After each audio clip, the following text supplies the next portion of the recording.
What's the business case for a human capital strategy? What's the business case for rethinking your entire compensation strategy? What's the business case for investing in people? I want to share a quick story before I answer that question directly. In 2007, my wife and I were deciding among which DVD by mail services we were going to engage. And it came down to Netflix and Blockbuster.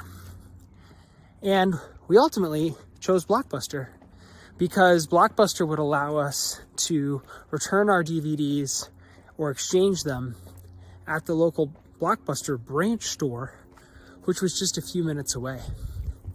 Without getting into all the details, we all know how this turned out, right? Netflix started as a DVD by mail company. Then they became a streaming service. And now they're really a content company. What's interesting about that to me is that Blockbuster became a DVD by mail company. And a lot of people loved their DVD by mail service and the ability to go into the stores and make exchanges or get videos that way until they could get it without going anywhere at all through streaming. And what that really represents to me is the difference between product and strategy. Blockbuster chose to add a DVD by mail service to their overall strategy of physical locations for entertainment delivery. They saw Netflix coming, saw the landscape changing, reacted by adding a product or service, you could call it, the DVD by mail service, but never embraced the idea that they were going to have to evolve as a company in order to succeed. And look where they are today. And look where Netflix is today. This product versus strategy challenge is a very real thing. Leaders are setting the directions for companies. They are making the big decisions on what to invest in. They're dealing with immediate and urgent needs and trying to balance those horizons with what's far into the future. What is going to make this company profitable and successful forever? If you follow me, you've heard me talk about sustainability before, particularly employment sustainability, a system of employment that's sustainable for organizations and their employees. And that which is not profitable is not sustainable. So ultimately what this is all going to come down to is not just can you invest in your people, do you invest in your people, but what's your return on that investment? Because here's the truth. You can only have so many strategies. You can't do everything you want to do. You only have so much bandwidth. The average amount that companies are spending on wellness programs right now is $238 per employee per year. I know there's a lot of people hearing that in HR that are like, wow, that's a good budget. Some others that are saying, yeah, we're doing better than that. But here's the reality. If you're anywhere near that number, you don't have a wellness strategy. You've got some wellness products, and they probably are okay. Studies show that if you're taking advantage of those, you can get up to a 6-to-1 return on those dollars. But the reality is that that number is less than 0.4% of total compensation. Less than 0.4%. That's not a strategy. That's a product. I understand how big of a shift it is to think about human capital investment as a real investment strategy because most people aren't doing it. But let me share the business case.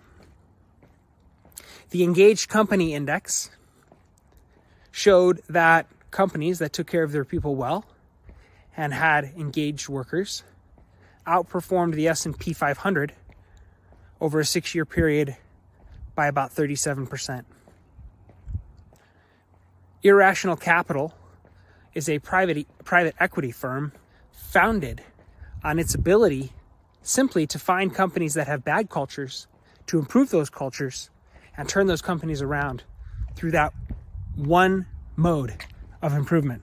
not by improving product, not by attempting to improve service, not advertising, not any of the core ways private equity firms look to scale and grow businesses. No, irrational capital says we're going to make these simple changes to the way a company treats people, and we're going to see exponential growth, much greater returns than even the Engaged Company Index.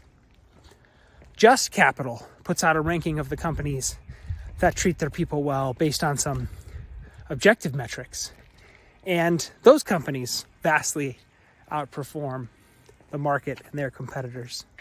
What I'm saying is the evidence is already there. That we already know that if you look at human capital investment as a strategy, your returns are going to be excellent, maybe even extreme. The problem isn't that you don't know that it'll work. We know it will work. The problem, if we're being honest, is that it's a big, scary, messy change. It is a strategy. It is an absolute organizational commitment to making one of the cornerstones of all of your activity being investing in your people. It is a huge allocation of resources and time. But my question is, do you want to be Blockbuster or do you want to be Netflix? Do you want to be thinking about what's next in terms of the way the world is going to go? Or do you want to be reacting and trying to throw on wellness products? Wellness spending increased about 4% this year, by the way, to get to $238 per employee per year. Do you want to be adding $8 a year to your wellness spending? Or do you want to be building a human capital investment strategy that redefines what work is, how it can impact your people, how it can adapt to the demands of the workforce, of flexibility, more investment in their goals instead of just investment in your quotas and profit? Because if the answer is yes, let's get to work. And if the answer is no, I don't look forward to talking with you in 10 years and hearing about how your company fell apart because you couldn't react quickly enough to the way we treated people.